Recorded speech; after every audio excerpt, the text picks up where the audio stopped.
and welcome to Tiny Table Games. Today is episode 6 of 5 Leagues from the Borderlands. In the last episode, our group never actually got into a combat. We did discover the lair of a Death Knight, which they studiously avoided because we don't have any more story points to use, which allows us to modify dice rolls mostly to avoid getting hit, which is going to happen a lot with a Death Knight with his +3 combat, I think it is.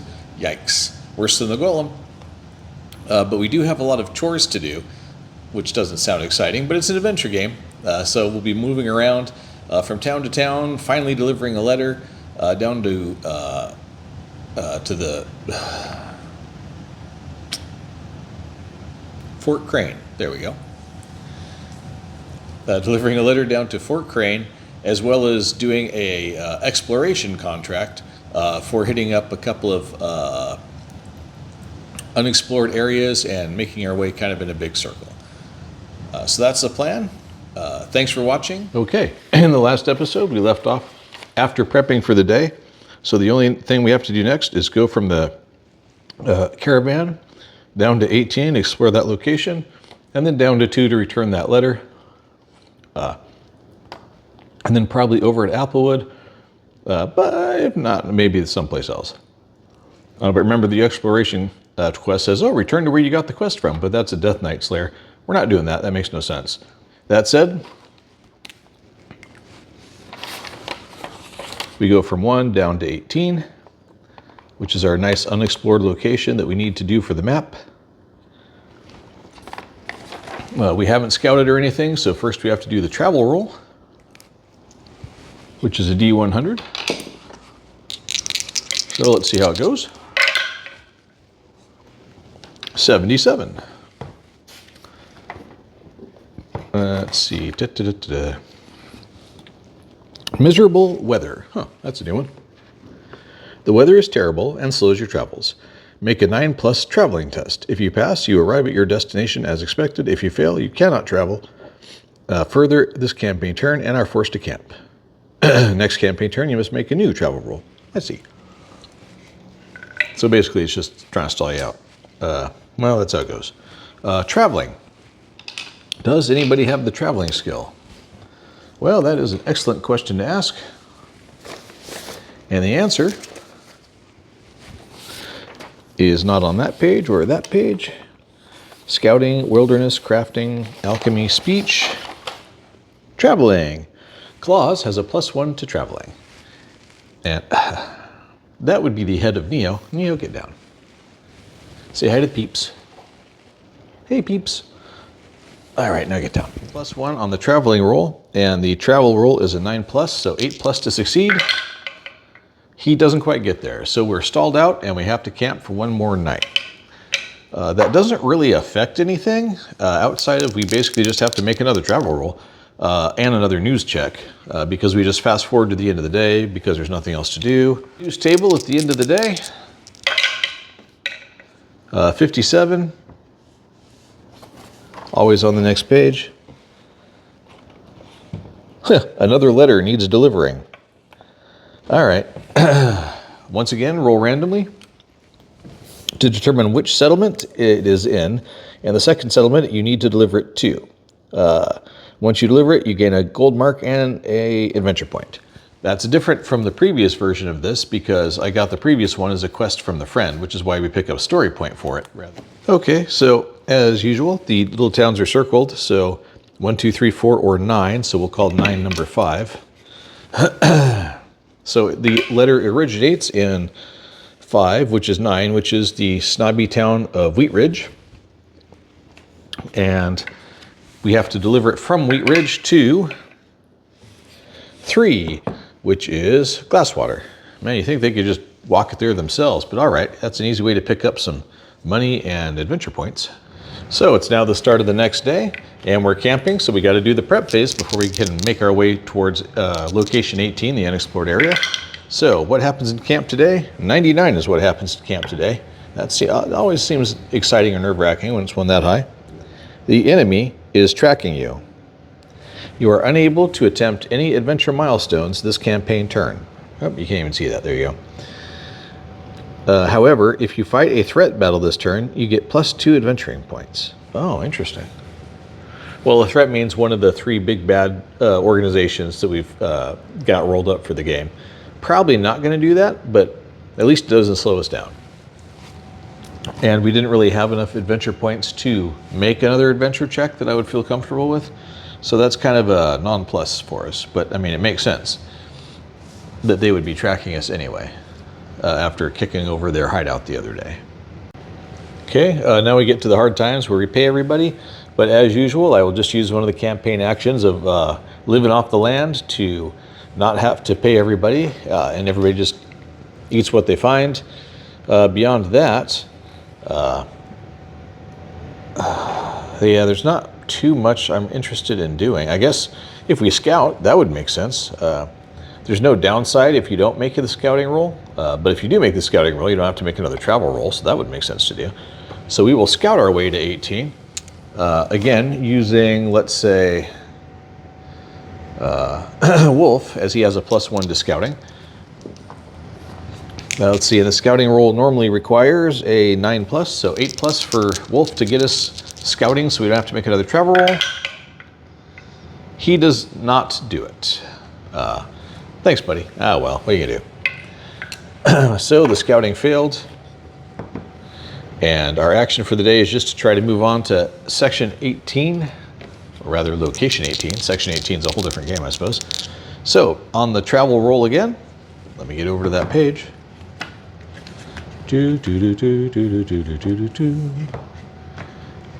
Okay, travel roll.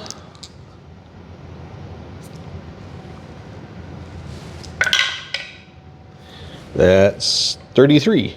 Thought it was cocked for a second, but it's just because this isn't completely straight sitting on the book. 33 is meet someone. Roll up a travel encounter to see who you meet. Who are the people in your neighborhood? All right. Travel encounter, separate D100 table. Whoops, that's right, not even in the box. So it's something 6, 46. 46 is a pilgrim, which is marked as a non-unique item, encounter, which means we got to do their personality and how they're feeling. So what kind of pilgrim are we running into? 62, that kind of pilgrim. He is sociable, so we roll on the sociable subtable, much like with the monk, except this time a pilgrim. Maybe there's some sort of temple around here that keeps seeing monks and pilgrims and things. 53, another brief chat. All right, so for some reason out in the random wilderness between the nomad camp and 18, maybe he's on his way to the fort, or maybe he's a spy secretly on his way out to that enemy base. But regardless, we have a nice chat with the pilgrim, and we carry on and arrive at 18. It's time to roll on everybody's favorite D100 table, unexplored locations. Hopefully it's something cool. Stay a while and listen. 85. Let's see, what is 85? Haunted site. Oh, interesting. You find an old crumbling heap with an air of evil hanging over it. If you opt to investigate, fight a site battle against an enemy chosen from the Whispers from Beyond enemy table, aka the undead, even if they are not otherwise present in your campaign. Well, I mean, okay. If you hold the field, claim a story point as the restless spirits find peace. You will also uncover something in the rubble, receive 1 additional loot roll. Wow, because you get a couple of loot rolls off of the site battle when you hold the field anyway, so that's kind of cool. This battle does not award any adventure points. All right. Well, first, I'll mark Haunted Site for location 18. So we can say it's no longer unexplored and is instead haunted. Haunted Ruins. Spooky. All right.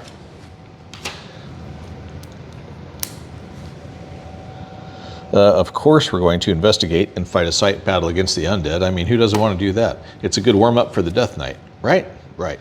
Okay, here's a look at the board.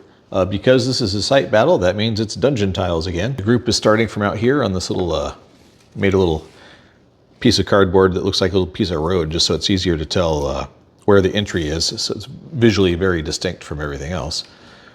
So the group will be entering from down here. Site battle, it says, damp corridors and dusty chambers. These places are filled with horrors. Today, sword in hand, you intend to strike fear into their hearts. You are investigating a location and dealing with any hazards that present themselves. Sometimes the place itself may be as much of a danger as the enemies. While most sites are dungeons, cave networks, ruined castles, or similar, they can be anything you imagine that fits into a monster-infested, cramped environment. Well, in this case, we know that it's haunted ruins, hence our haunted ruins layout. And I see I need to place more markers. A site may contain any number of things waiting to be found. Place 1 exploration marker for every warband member you are fielding. So that's interesting. So rather than 3 markers slash munitorium boxes, I need 6, which is okay with me. And they just say it can't be within visible range of where they're starting, and it can't be within 9 inches. So let's see, we'll put one over here because maybe somebody's doing something in that hallway. We got one over there. We'll put one here because that would be invisible from where they're entering, which is the center square right here. And finally, it looks like it's a little dull over here, so we'll put one. Let's see, if they find that one, they'll be able to see this one, but well, big rooms are always a risk, right?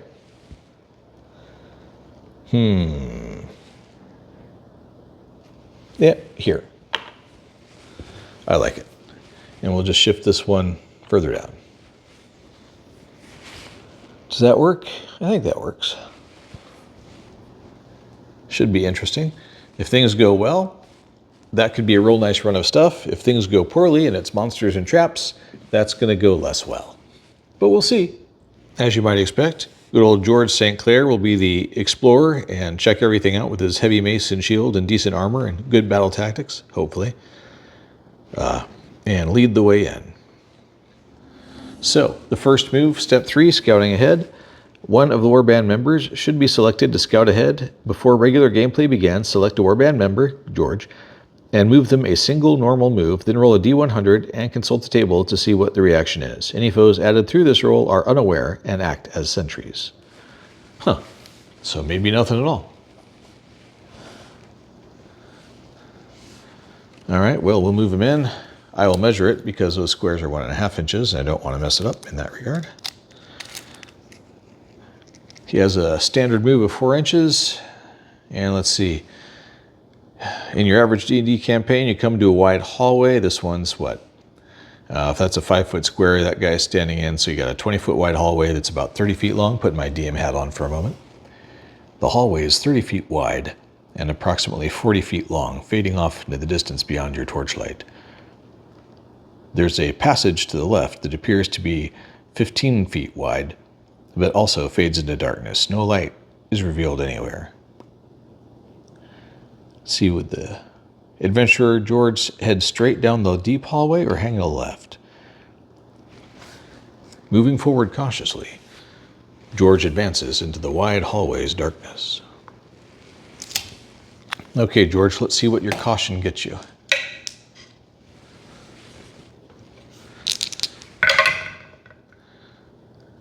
$100. My gamer instinct suggests that that's either great or real bad. And the answer is a quiet entrance. You have found an entry point that should be fairly safe. After placing all the enemies during step 4, you may take one group of 3 enemies and move them to the center of the table. Okay, well, that's cool. Way to go, George. On to step 4. Deploy the enemy. Now place the enemy on the table. Divide the enemy into groups of 3 figures each, with any leftover figures forming their own smaller group. For each group, place them by a random exploration marker. These foes are all unaware and act as patrols. Unaware figures with 1 inch of each other are one group. Well, easy enough. Any unknown enemy markers should be placed at or near randomly selected entry points, but should not be within 9 inches of the warband. The objective, of course, is to win, obviously.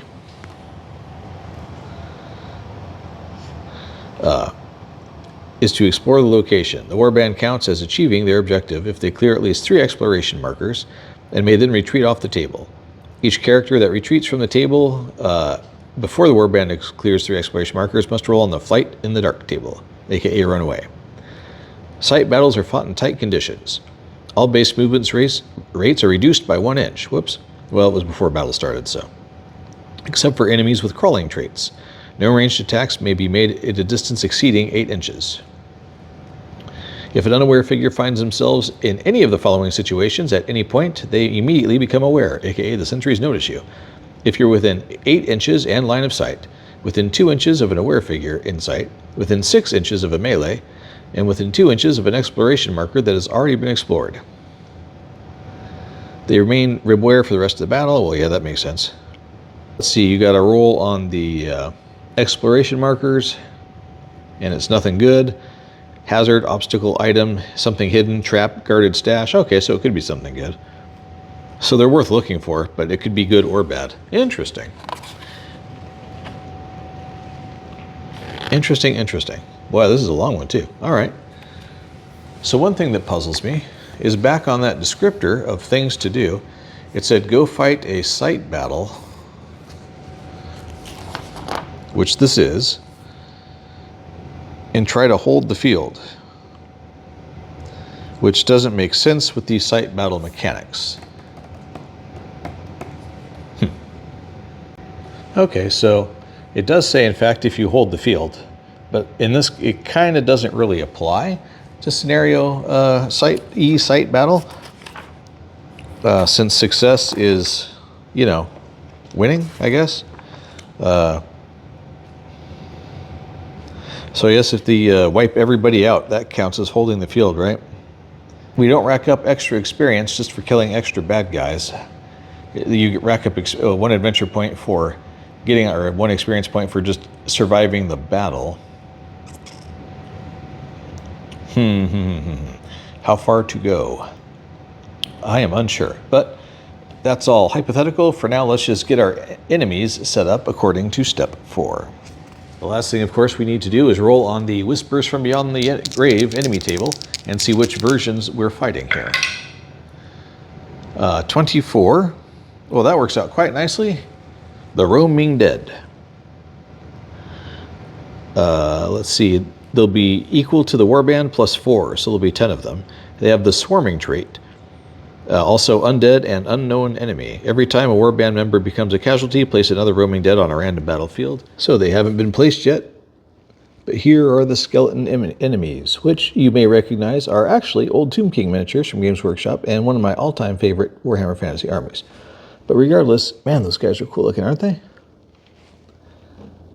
Right, well, so it's going to be 10 of those guys versus these guys. 6v10. Should be interesting. Okay, so the patrols are set up. The groups of 3 for the 10. We've got a group of 3 right here, a group of 3 over there, a group of 3 up here, and one lone guy all by himself standing over there. The first thing that happens now that George, as you may recall, has made his move right to here is then we roll to see what happens on the first move table, which I'm not sure is going to be that impactful for this particular scenario, but maybe. 31, Undiscovered Depths. This place has rested silent and forgotten for a long time. Place 3 additional exploration markers near the 3 largest terrain features or rooms. Oh, 3 more exploration markers, huh? All right, well, I'm kind of running out of those cases, so I guess we're going to have to use dice. So I guess we'll put one here. We'll put one over here. I guess one up here. It'll do. Mysterious little crates with weird chaos demon markings on them, but they don't know that, so it all works out. So it's on to the actual battle, and as always, because there's no surprise or anything like that, although those the enemies are not currently even aware of their presence, they're all on sentry duty, which is a special rule we'll get to in just a minute. We roll initiative for the good guys. There are 6 of them, so away we go. And that tells me that almost everybody is going in the slow round except Klaus, if we choose to use that 2 on him, and I guess we will. So zooming in a bit, you can see everybody's got their dies assigned. So Claus is going first.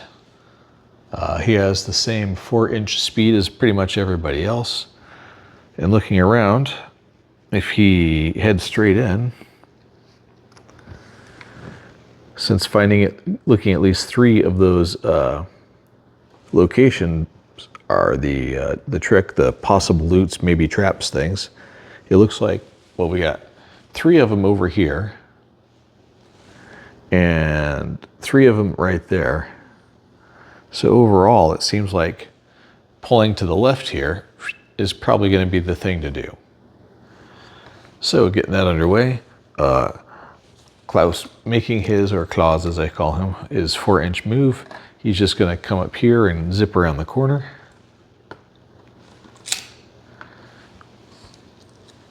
If he attacks, he's immediately going to go trigger those guys, but he can only shoot up to 8 inches away, and that's 8 inches for that first guy.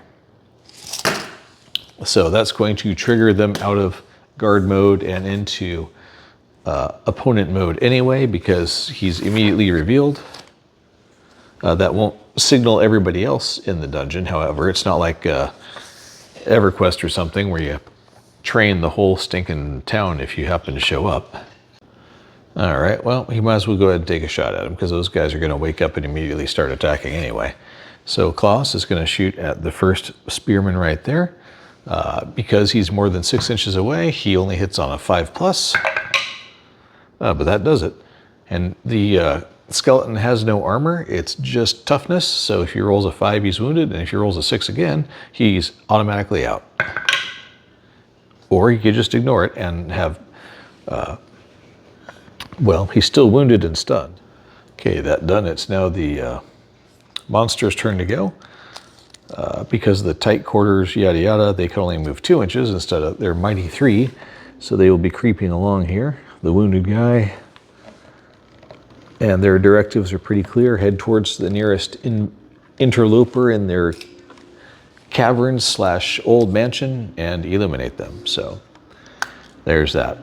Okay, so starting with these guys over here, it's going to be 1, 2, 3, or 4, 5, 6 for them, because those are the nearest ones. 4, 5, 6, so they're going to move 2 inches towards the back wall there as they do their patrol. You know, I should get a different measuring device for this.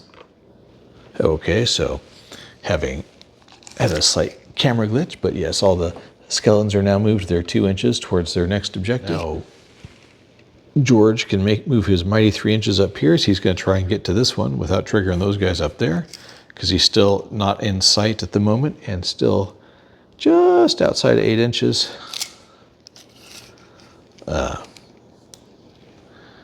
Nobody can dash because of the tunnel conditions, so Sarge will just run around the corner here doing his 3 inches. Same thing with Lucky.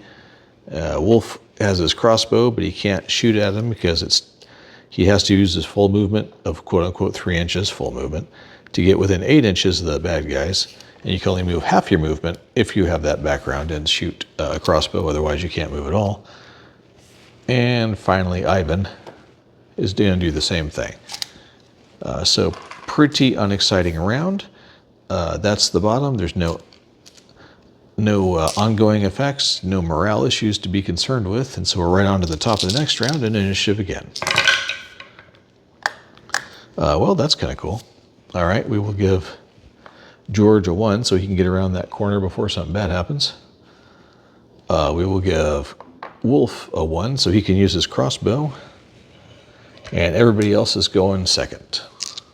In the quick actions round, aka having your initiative die be equal or below your agility, George makes his big move of 3 more inches up towards this box, which puts him within 1 inch of it. And is that close enough to activate it? You only have to be within 3 inches of it. Okay, so George will now find out what's going on with the box. Using this table right here.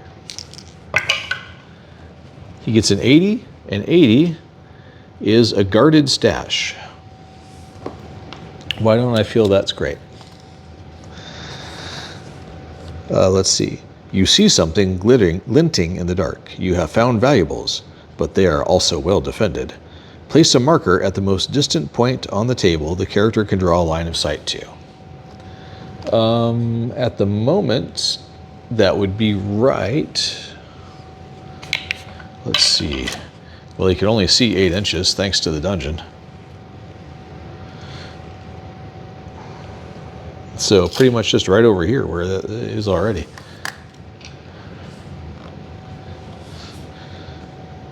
Place 3 enemy troopers within 2 inches of that as unaware sentries. A character moving into contact with this marker may make 3 rolls on the loot table. Wow. Okay. So here's our new item marker. I don't want to go dig out more skeletons, so we're going to use these guys as our new sentries.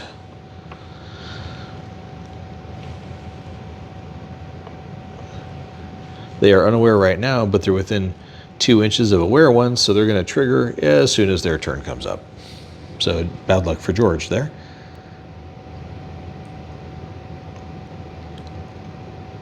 And this location item goes away because it doesn't do anything else.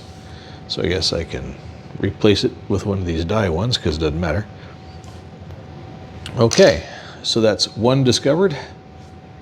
So that's good. It's 3 to get out and consider it a success. Let's see, next up will be Wolf, who is now, I believe, within 8 inches of the lead guy here. He is already wounded, so that makes life a little bit easier for Wolf. So he will hit on a 5+.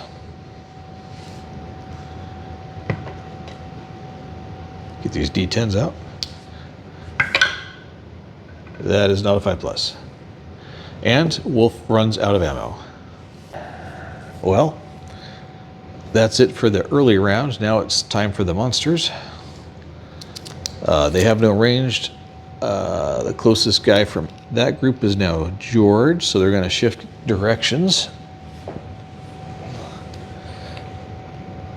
and move a mighty 2 inches towards him.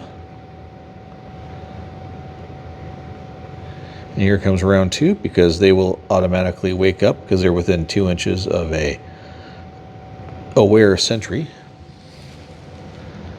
All right, so grenade would be cool right about now. So in the second half, the slow round, if you will, it is now everybody else. So Claus is going to move his 1.5 inches so he can still shoot his bow. And he will shoot it at the wounded guy again, just to increase his odds of it being effective. 5+ to hit. Well, actually, it might be 3+ to hit now, because I think he's within 6. Yes, he is. But he hits anyway. And a 5 or 6 will eliminate him. And that's overly dramatic, and he is not eliminated, but he is stunned, which is useful only in the sense of a melee attack, which won't be happening this time. So basically no effect. Okay, Sarge. Sarge. Get up there and do your meat shield job. Move up 3 inches. He's got no ranged weaponry, so that's it for him. Same with Lucky. She's just moving up here as backup. Wolf already shot, and he stank at it. Ivan, should he force a reload for the Wolf? I guess. Ivan will try and attempt to use his darts spell, which gives somebody a reload. He can only use it once per battle due to the strain associated with it. So on a 6+, on 2 dice, Ivan will reload Wolf's crossbow. He certainly does. So Wolf is no longer out of ammo, and Ivan cannot use that spell again today. And that's everybody, so back to the top of the round and initiative once more. So we'll start out with moving all the patrol people who are conga lining their way around. this guy makes it to this objective. So next time he will set out to a new location because he's still very unaware. And these guys are making their way across the floor. Next round, well, actually this round they're there, so they've made their objective. And these guys also have gotten to where they need to go, and we'll be flipping around here and heading out for someplace new on the next turn. Zooming in on the action down here, closest person they can get to is George, although they're still only moving 2 inches, so they're still not going to get there.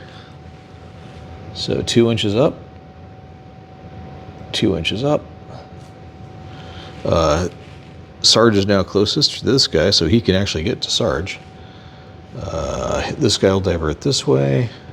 This guy is still going this way. It's just a big old mess for those guys right now. All right, so we have 1 melee combat. Sarge versus the skeleton. So it's even roll for the first attack, whoever gets higher. The Sarge is not using any special abilities or anything. So it's 3 on 3. Now, as it was pointed out to me, thankfully, in a helpful comment, is if you're within 1 inch of one of your compatriots, you actually get a +1 bonus on your attack, which is pretty cool. Does that apply to the bad guys, though? Let me check. It does not. It only applies to the characters, so that's nice. Sarge actually wins it, thanks to backup from Lucky right there. 4-3. So now there's no armored check to make, so now he just goes straight to the toughness roll. And he manages to do absolutely no damage, but stuns it going into round 2, which means that he's got an additional combat bonus, so that's nice. He did need it. Well. So it goes for good old Sarge. So the skeleton won that combat, so that'll make the skeleton the aggressor in round 3. So apparently being stunned isn't that big of a deal to the skeleton. So exchange 3. Once again, the Sarge is back up from Lucky, gives him what he needs, so he gets a +1, so 7-6. So he wins the exchange. Now the toughness check, which is, man, got to get that on camera, a 6. So he eliminates 1 skeleton. That is it for the enemy turn. Now we come to the slow part of the hero turn. We will have George move up and engage. He's on his own, but he already has a +1 to his combat value. So that pretty much makes that easier for him to start with. Versus this skeleton here. So that makes it a 4 on 4, but George has a +1, so he wins the engagement. Or exchange, excuse me. His toughness check. I don't believe he's got a +1 for armor, but he doesn't have a +1 for toughness, so it's a straight toughness roll. So he causes a wound and stuns the skeleton. So George gets the +1 bonus for that going into the second exchange. And technically he pushes this guy back 1 inch, and obviously he just follows right on up.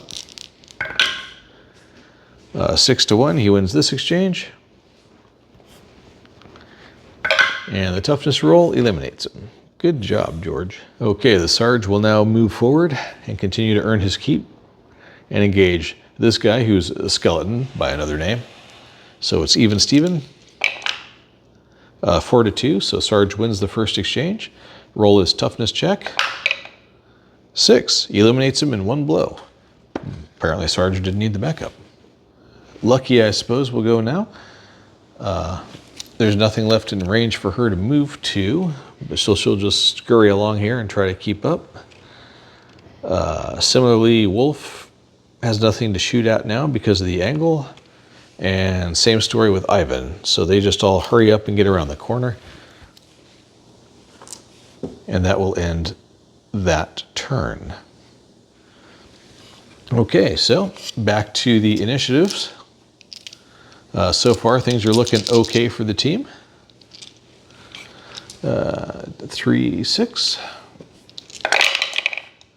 And well, obviously, George's big target is the white box right there, because that's an instant 3 loot rolls, which is pretty fantastic. First, we got to deal with what's going on up here with the unaware people. They started over there, they moved to there. The next closest one is down here, so they're just going to keep following that guy.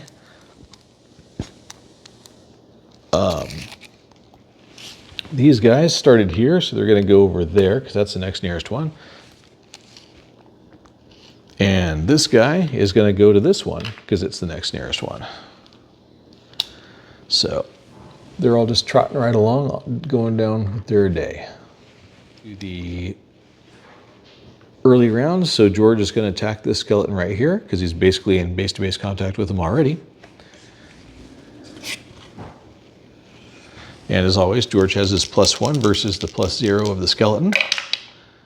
Well, the skeleton won anyway. So the skeleton will be the aggressor in the second exchange.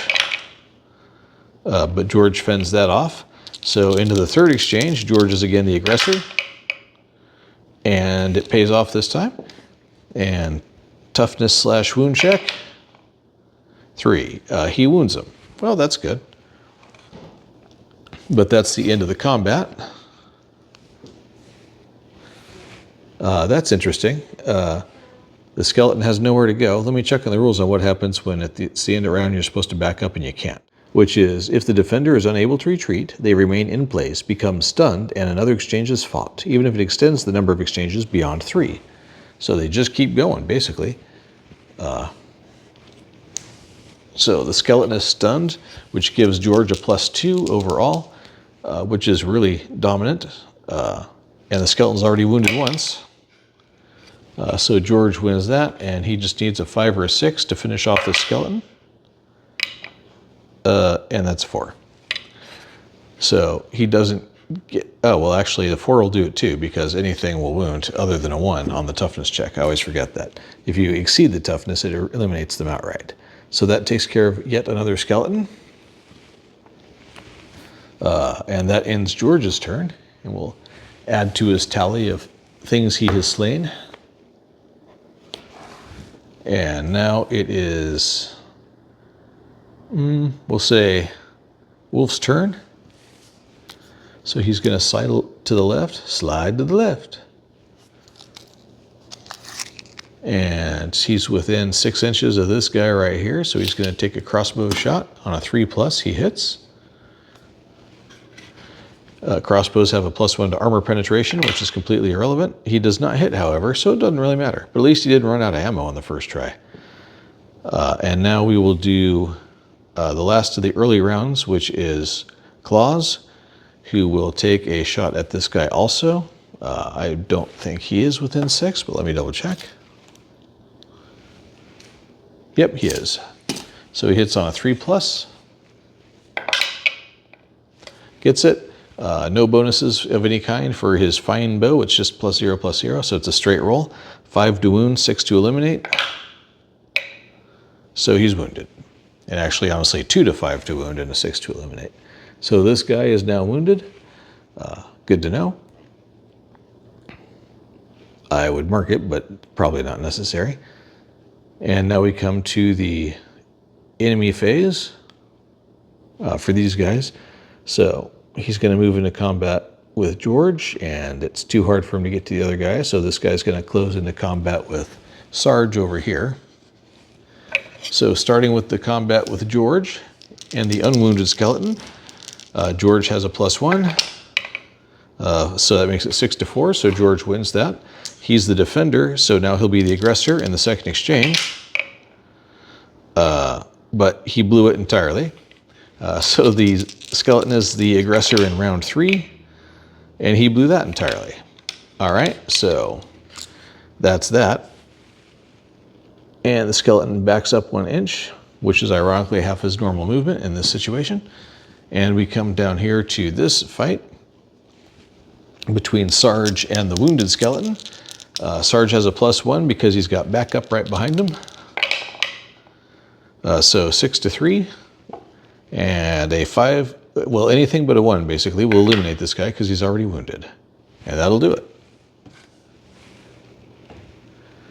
So Sarge doing his job and getting things done. That's pretty cool. All right, that brings us to the late round people, which in this case is Sarge and Lucky and Ivan. I don't even think with his 3 inches Sarge can actually get there, but he can try. He can get there. So Sarge will, feeling quite good about himself, run over here. Lucky, not being an idiot, is going to come over here. And she will trigger this one because she's closer to it. But first we'll take care of Sarge's battle. It's still a +0/+0 situation, so it's a straight up roll. 6-2, Sarge wins. So anything but a 1 to wound, 6 to eliminate. So he gives him 1 wound, which would push him back, but it's against a wall, so he doesn't have too much room to maneuver there. Second exchange, Sarge is still the aggressor, and it pays off big time. And anything but a 1, it will pretty much eliminate him. And there we go. He's out. Sarge is doing better than George just about. And now over here to Lucky, who I hope lives up to her name, as she triggers that sight find.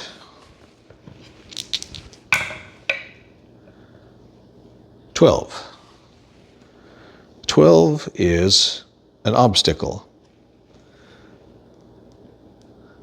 Some type of obstacle, such as webs or an unsafe floor, or swampy ground. The obstacle extends 2 inches in every direction from the marker and counts as difficult terrain. A character adjacent to the obstacle taking an interact action may attempt to create a path through the obstacle on an 8+ pathwise test. Okay, so it's just rough terrain. That's weirdly anticlimactic. But that does count as another case they've explored. And I'll put something down to mark that as rough terrain. That's rough terrain right there, that piece of paper, which is basically about 2 inches across, and 2 inches in the other direction doesn't matter because it's a narrow hallway. Finally, Ivan, who doesn't have anything at all to do at this point, since all the activated bad guys are dead, are just going to get up here and crowd Wolf a little bit. And that'll be the end of the round, because nobody can get to that good loot roll, or the item that actually has a good loot in it, hopefully. 4, 5, 6. So it's time for initiative.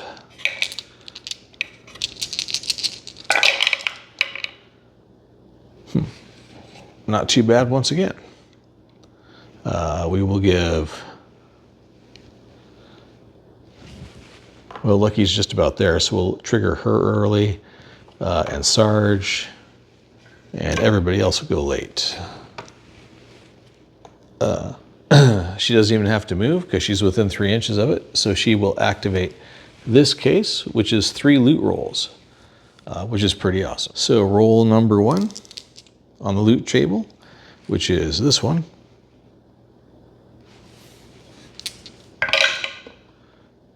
Ot 5, valuables. Okay, going to the valuables table.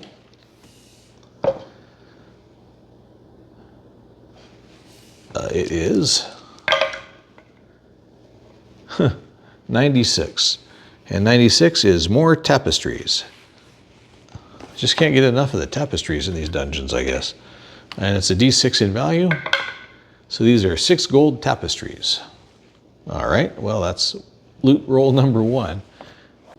And for some reason, that always reminds me of Indiana Jones and the Last Crusade. They have many tapestries. Second loot roll is Ot 6, which is once again valuables. Good grief.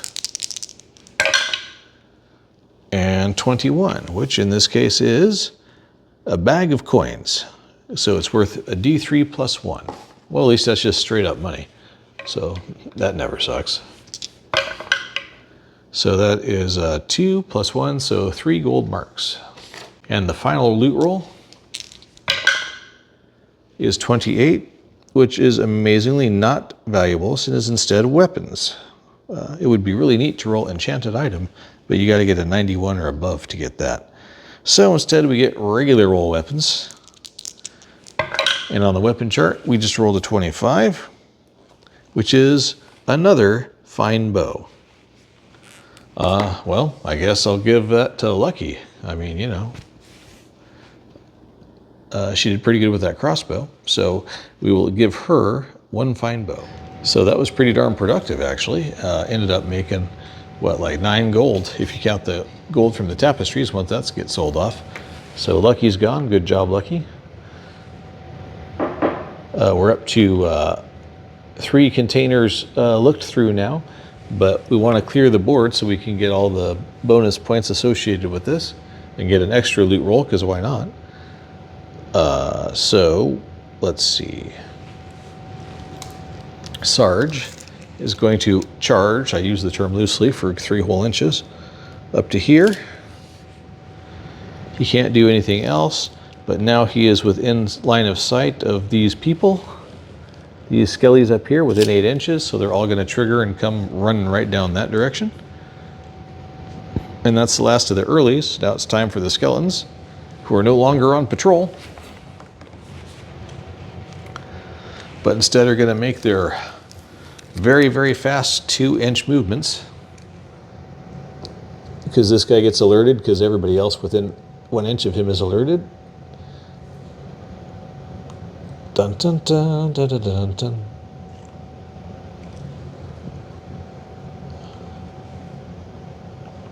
Boy, 1 good spirit bomb and these guys are all gone, huh? All right. So here comes everybody.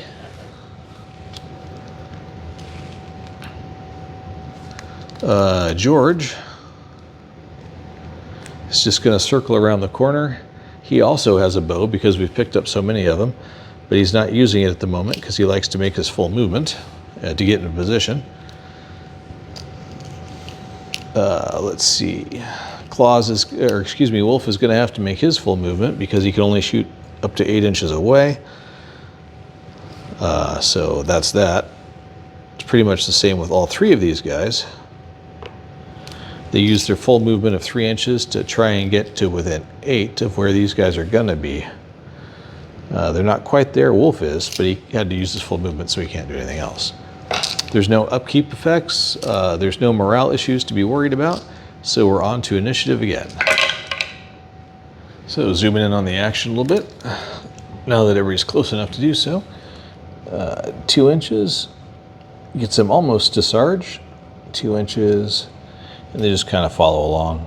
If you ever played Warhammer, you never actually pretty much measure all your guys. You just measure the lead guy, then kind of hold the formation more or less in the same spot. Because let's face it, it's not that important. So we are going to have George move up his 3 inches, and he's going to engage this guy right here. And he has his, as I knock Lucky down, his +1 versus that guy, skeleton's +0. So 3, 2, 5, so the skeleton wins, and we go into round 2 with the skeleton being the aggressor. Well, that's spectacularly bad for everybody, but it's a 1 by the skeleton and a 2 for George. Yeah, although he's actually within that 1 inch, but so that would actually give him a 3. Forgot that in the first round, but whatever. So going into round 3, George is now the aggressor again, so he can cause a wound if he can win the fight. 2, 3, 4 versus the 5, so nothing happens. The skeleton is pushed back 1 inch, and he can be pushed back. And that ends that combat. Next up is Sarge, who's going to move forward and take advantage of the bonus from George there. So it'll be +1 versus a +0 for the skeleton.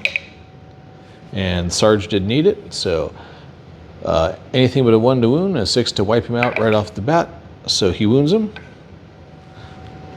Going into the second exchange, that would actually push him back 1 inch too, and the Sarge is going to follow right up.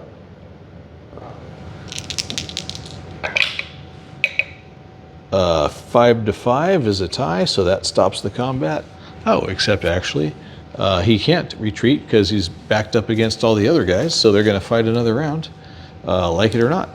So, combat round 4, Sarge is still in the lead. He has a +1 from George shouting encouragement, which is good because that makes it a tie again. Dude still has nowhere to go, so they just keep on fighting. He wins that time. So, pretty much anything is wound number 2, except a 1. And Sarge eliminates this guy. So once you get backed into a corner, basically your fight's not going to stop till somebody's down. That's interesting. All right, back to the arsenal of people who are pretty much out of range of the skeletons again because they killed all the close ones. Let me see. Oh no, he's within 8. He can still hit these guys. All right, so Wolf will take a shot at, let's say, this guy right here in the middle. He hits on a 5+. Nope, but he's not out of ammo, so that's plus. Ivan will attempt the same thing. He does hit, and anything but a 1 will wound and a 6 will eliminate. So this guy is wounded. Let's see, I guess Claus will take a shot at the same guy. Needs a 5, doesn't get it, but it's not out of ammo. And finally, Lucky can use her new bow and do the same thing. And miss also. Well, she literally did the same thing. All right. So that's it for that round. Time for initiative. Oh, wow. 3 going early and 3 going late. So we will start off with the Sarge moving up on the wounded guy because he's still within 1 inch of George, so he can get his shouting advice and +1 to his roll.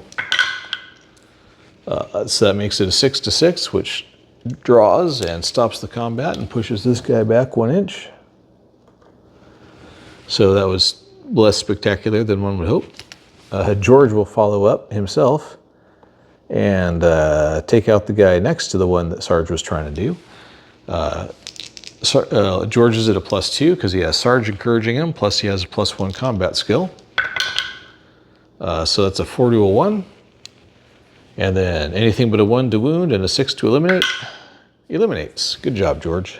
Okay, these guys are no longer standing in the choke point, so they're going to have some issues here in a second. So hopefully Ivan here can at least clear out one more. And he will attempt to clear out the one that's right next to George right now. He hits on a 5+ because he's more than 6 inches away. And he misses, but he's not out of ammo, so that's nice. All right, so that brings us up to the skeletons. This one's already right on George, so he will attack. He is at a disadvantage because George is still at his +2. And that gives George the win. So now George is the attacker in the second exchange. And that was a win for sure. So 2 to 5 to wound, 6 to eliminate. And George takes out another one. Good grief. Okay, this guy will now step up against Sarge there, who has a +1 from George cheering him on. He needed it. I guess George told him when to duck. And he is stunned but not wounded. He already had 1 wound, so that would have been, oh no, he didn't have 1 wound, they tied. In the second round, the skeleton wins. So in the third round, the skeleton will be the aggressor. And nothing happens there, so they just stay locked in combat. Next up, the skeleton closes with Sarge. 4 to 4, that ties it. So the defender just knocked back 1 inch, and that's it. Which is probably quite the salvation for Sarge right there, because these guys can only close 2 inches. Which brings him close enough, but not him. So 1 more fight for Sarge with this guy. Skeleton's the aggressor. So 3 to 3, so that ties once again. Sarge is pushed back 1 inch, and that ends that. Now for the slow guys, Wolf with his crossbow. He might be within 6 inches now. No, that would be a little too generous. It's still hitting on a 5+. Nope, but he's not out of ammo. Lucky, can you do any better? Nope. Okay, what do you guys like, the peanut gallery down here? And Claus is out of ammo. And that ends the round. So we're back to initiative. So first up, just to get it out of the way, we're going to move up Claus. Since he managed to run himself out of arrows somehow. So he moves all 3 inches up there, and that's it for him. And then, let's see, we will have Sarge close in on this guy, because he's still within 1 inch of his coach there. So +1 for Sarge. Makes it 6-3, so he wins. 6 to eliminate. Nope, just stuns him. So going into the second round, Sarge has a +2 on the roll, which wasn't enough, 6-4. So going into the third round, the skeleton is the aggressor. And yeah, that's not enough either. And so they just stay locked in combat. Huh, well, it wasn't very effective that time, was he? All right, George will hopefully do better. He has a +1 from his skill and a +1 from Sarge. Nope, that was not better. The skeleton wins. Going into the second melee, the skeleton wins again. Wow. See, George has, he has 2 points of armor. So on a 1 or, the skeleton has to roll a 3 or higher to get past his armor. And he does. And George has a toughness of 4. Well, a 1 won't do it, but obviously a 5 or 6 would take him out of action immediately. But happily it doesn't. So George just takes a wound. Which is not great news, but it'll do, I guess. Could be worse. Kind of. And now the skeletons go. Yeah, may end up having to use a story point on that, huh? The same skeleton who just was so successful against George is going to attack again. He's still at a -2. So George wins. So George will be the aggressor in this next round. And George wins again, but only because of the +2. And hopefully he can roll a 6 here. No, he doesn't, but he wounds the skeleton. So 1 more round into the third. George still the aggressor. And it's a tie, 5-5. So that pushes the defender back 1 inch. And that's the end of the combat. Next skeleton, who will slide right up and take his spot. 6-6, so ties right there and pushes the defender back, in this case George, 1 inch. Who is now wounded after all, and he hasn't had a chance to use a bandage, which he could, because we have some, and it would take away the wound immediately. And next up will be this skeleton versus Sarge, Sarge has a +1 to the skeleton, which is good, he needed it. So going into the second round, he is the aggressor, and he beats the skeleton, so hopefully he can wound and or eliminate him with this roll. It was almost a 6. So he wounds that skeleton, and there's a third exchange where Sarge is once again the aggressor. And with his +1 from George telling him what to do, he succeeds. And he rolls a 1, which is not enough to eliminate him, but it does stun him. And that ends the combat. So the defender is pushed back 1. He's wounded.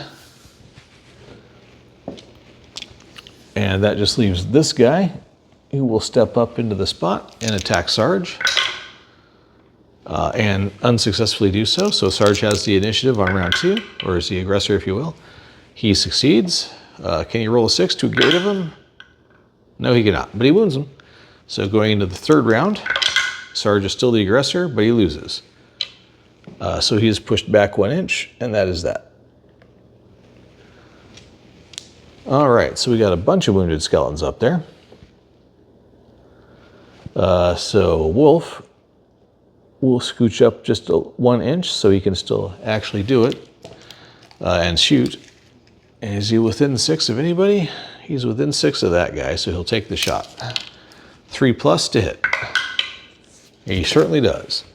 And pretty much anything will take him out because he was already wounded. That's the thing that won't do it. He's stunned.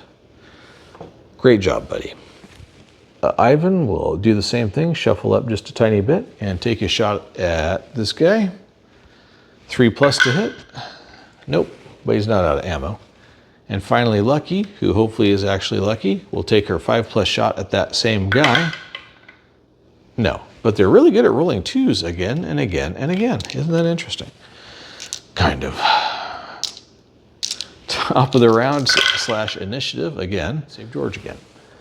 All right, well, so we'll start over here with this guy because that makes the most sense. So, George still has a +2. You wouldn't know it from how this fight's going. So he's the aggressor going into the second round. He just beats the skeleton out. So hopefully he can get anything but a 1 here. A 3, that'll do. I believe this guy was pretty much already wounded, wasn't he?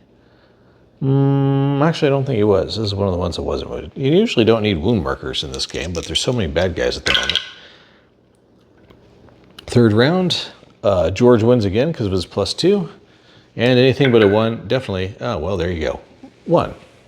Stunned. So literally all the skeletons, I believe, are now wounded. They just haven't been finished off. So he's backed up 1. This guy, can he circle around to get there? He sure can. We'll attempt to finish off George since he is also wounded, don't forget. 4 to 3. So George will be the aggressor in the second exchange. And he certainly did a good job there. And anything but a 1, this guy's out. Eliminated. Next up, this guy's going for Sarge.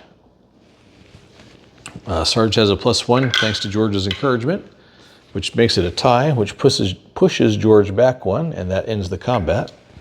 And I think that pushes him out of the range of this third skeleton. Oh, no, he's close enough. So he steps right up and gets right past him despite George telling Sarge when to duck. So Sarge has 1 point of armor. So, the skeleton gets past it. I guess that's not really a surprise. And Sarge has a toughness of 3. Whoop, rolled right out. Wish I could have kept it, but oh well. A 2. So Sarge is now wounded, but he is not out of the game. So going into the second exchange, the skeleton is still the aggressor. 7 to 5. So going into the third exchange, Sarge is now the aggressor. And he succeeds. So anything but a 1, and this guy is out. Oof, almost thought it was going to be a 1 there. That white tree of Minas Tirith really shows its face a lot. So he is eliminated. Okay, so that's all the baddies. Now finally the heroes can go. So George will once again step up. He's got to step up to this guy so he can keep the +1 from the other guy, because you wouldn't think an overall +2 would matter, but man, it sure is lately. So here we go. Wow, Skeleton wins the first round, so he's the aggressor on round 2, even with George's +2. Wow, and again, the skeleton wins. Good grief. But George has a shield, so when he rolls a 1 on the attack roll, it allows him to parry and negate the attack. Thank goodness. So we're right into round 3 with the skeleton still being the aggressor. And George just parries again. He must be really getting tired with that wound. That brings up Sarge. And should I just do arrows first? I probably should, but I'm not gonna.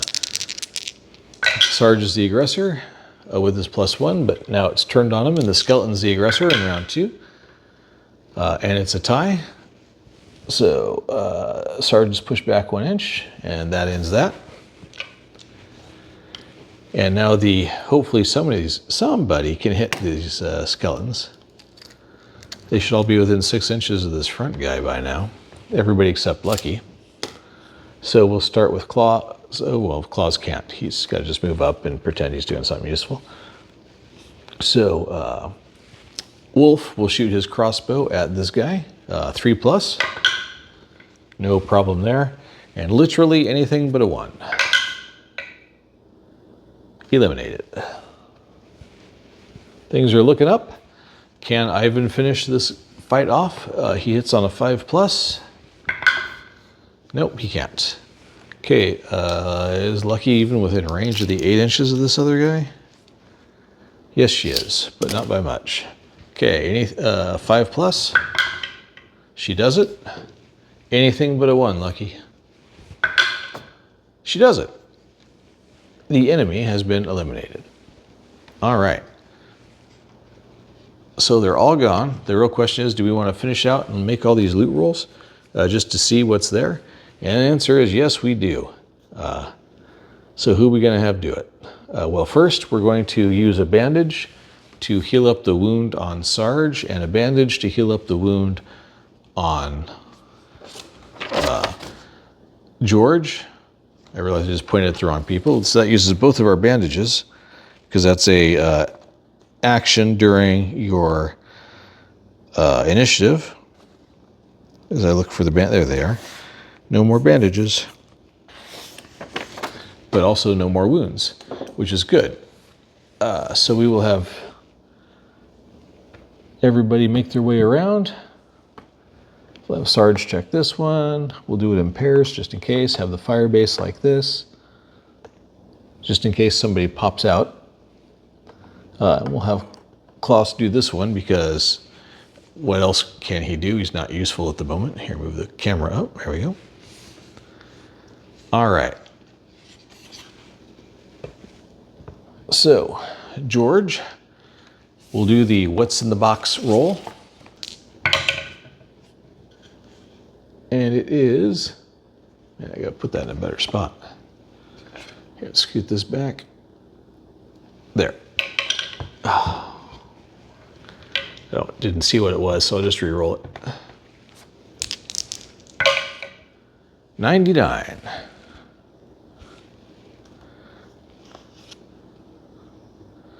Let's see, 99 is footsteps. I guess we didn't quite get all the baddies. Let's see, what does footsteps say? Randomly place one enemy melee trooper 9 inches away in a random direction. The new figure is unaware. All right. That is hilarious. So we'll put one skeleton in a random direction. I guess odds to the left, evens to the right there. Odds it is. So 9 inches away, puts them down and around this corner.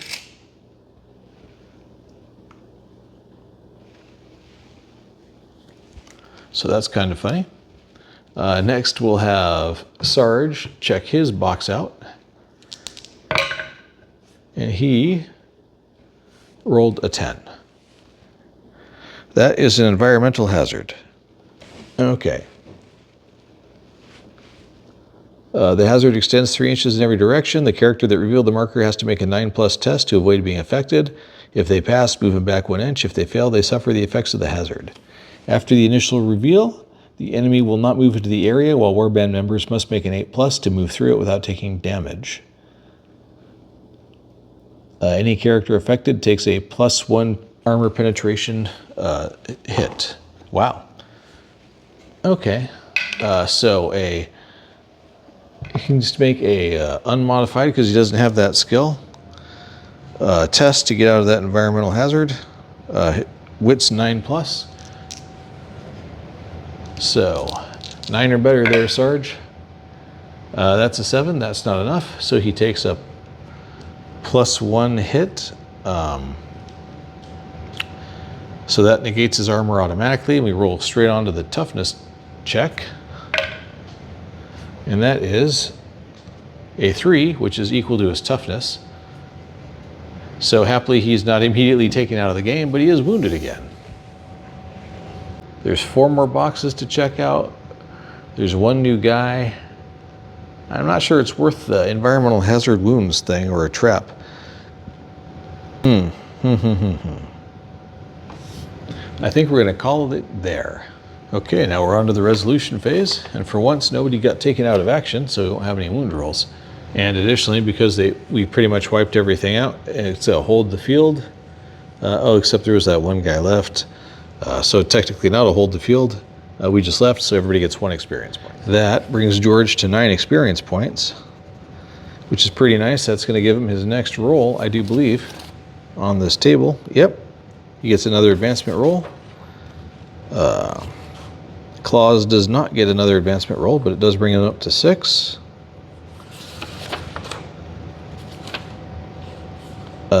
Ivan is now up to 7, so he's getting closer. And Wolf, who's finally not injured and actually finished out a fight, will get his first advancement roll. So on the non-mystic subtable for Wolf, it's a D100. Ot 6. Ot 6 is speed increase or skill selection. I actually think I'm going to give him the speed increase. Based on how often they're stuck in situations where they can't move very far. So his base speed is now 5 inches. And we'll note that is his first. Okay, now George's roll. 96. That seems impressive. 96 is select a luck or will increase. Ooh, impressive. He's got no luck and no will to date, so we're going to give him a point of luck. Since that can pretty much do whatever you need it to. That's pretty cool. Since that's your get out of jail free card on a post-game injury. So yeah, you can literally just change the roll or negate the roll altogether. I don't know why you'd want to just change it unless you need a cool scar or something, I guess. All right, so advancements are done. Let's move on.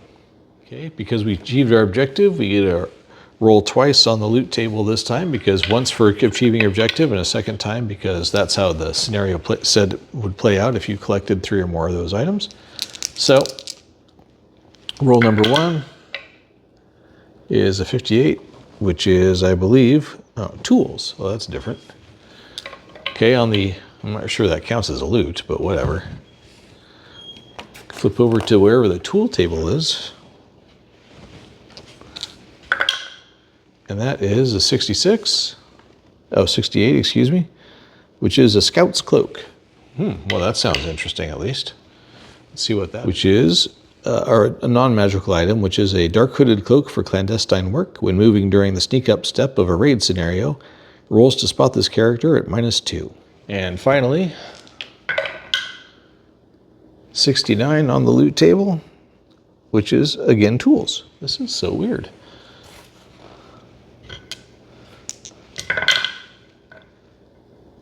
Ought to. Camping gear. Well, I mean, you'd think they already have some. But all right, that just leaves the news roll as we're at the end of the camp day, as it were. And 20 is community in need of supply. If you travel to this random community within 2 turns, you will get 2 adventure points. And I wonder if it's going to be Glasswater Village again, since they always seem to be the ones who need it. It is 3, which is Glasswater Village. Of course, man, they are some needy people. All right, so I'll put that in the campaign. So it's the next day. Everybody rested up, and it's time to make our camp roll to see what's going on. That's a 65. And a 65 on the camp table is on the next page, of course it is. Hard going out there. If you have any rations, you can eat them now. If not, you're going to go hungry. You'll be fine now, but the first time you're in town and have no money, you must spend 2 gold marks to restock supplies.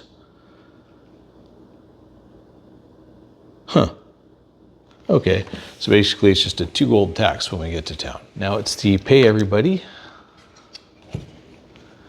1d3 gold, so 2 gold. So now we are down to 10. Campaign activities.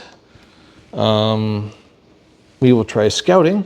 8 or better because I have a +1 to our scouting roll. Thanks to Wolf. He does not succeed, but we will use another character to make a 9+ scouting check because we really don't have anything else going on. Nope, nobody can find anything. Travel roll.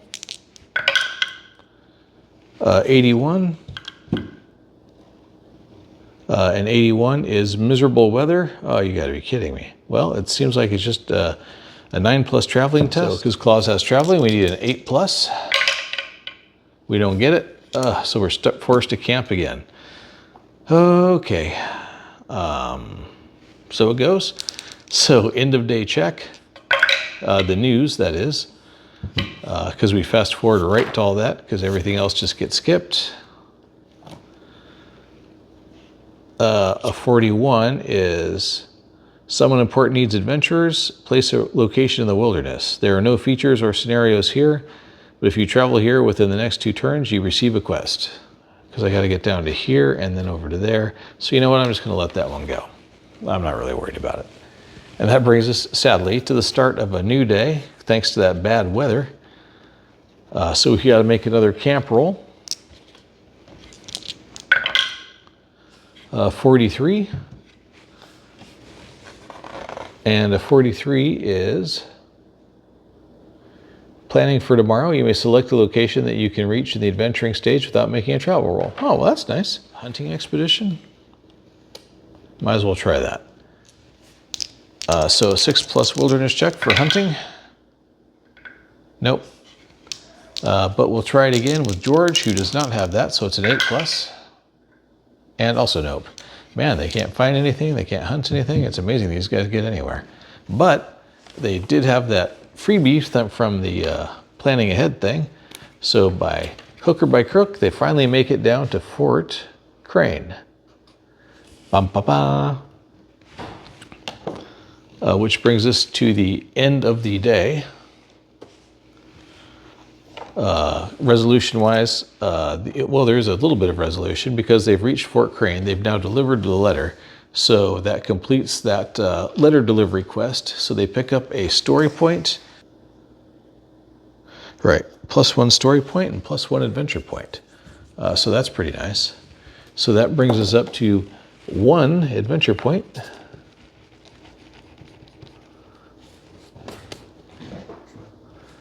And 3 story points. So the end of the day news table is 99.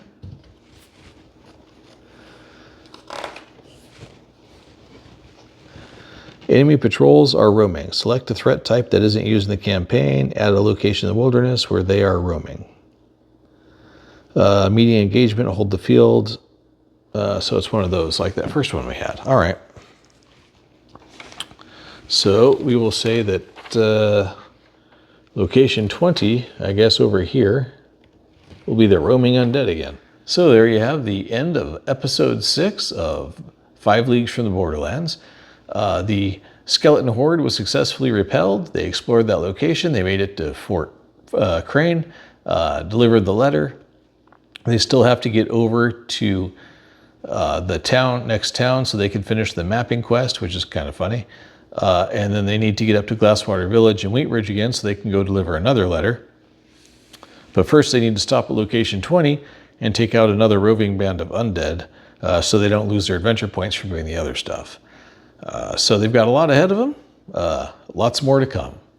I'm Ray, this is Tiny Table Games. Thank you very much for watching, and I hope you have a wonderful day.